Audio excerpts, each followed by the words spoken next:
Guess what happens when you write up your best employee after he came in to help on his day off? My buddy Steve had worked at this small business for over a decade. 10 solid years of showing up early, staying late, pulling his weight, and then some. He wasn't flashy or loud, just dependable. The kind of employee who quietly trained new hires, solved department issues before they became problems, and volunteered when no one else would. The guy you could count on in the chaos. The one every workplace wishes they had 10 of. Steve didn't just do his job, he made things work. And for a long time, management seemed to recognize that. But in the last year or so, the tone of the workplace had shifted. New faces in leadership, less appreciation, more micromanagement. The culture soured. It was no longer about collaboration or respect. It became about control. And while Steve wasn't the type to kick up dust, he definitely noticed. Still, Steve kept doing what he did best. Even on his days off, he'd often swing by for a couple of hours to get ahead on paperwork or help organize backlogged files. It wasn't required, and he wasn't on the clock, but he understood how those small actions made life easier for the rest of his department. Management knew he did this, and had never once objected. Then came the holiday season. You know the drill. Orders piling up, everyone stretched thin, long hours, short tempers. Steve put in a 60-hour week without a word of complaint.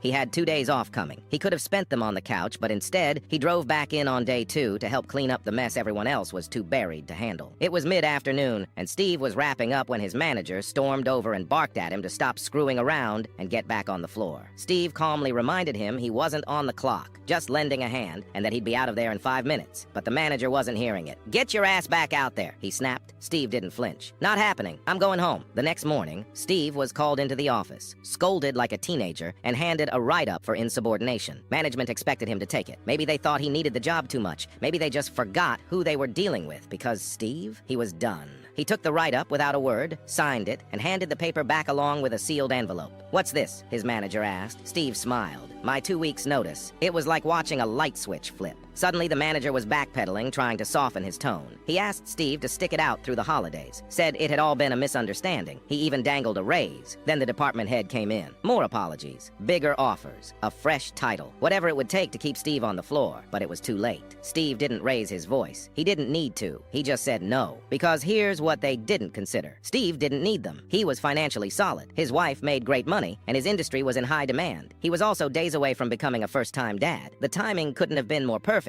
Instead of grinding through another miserable holiday season, Steve got to relax. No night shifts, no last-minute calls, no drama. Just time with his wife, time to prep for fatherhood, and time to breathe. The company, meanwhile, scrambled to fill the crater Steve left behind. It would take at least 2, maybe 3 people to do what Steve had handled on his own. Good luck training them before the rush hit.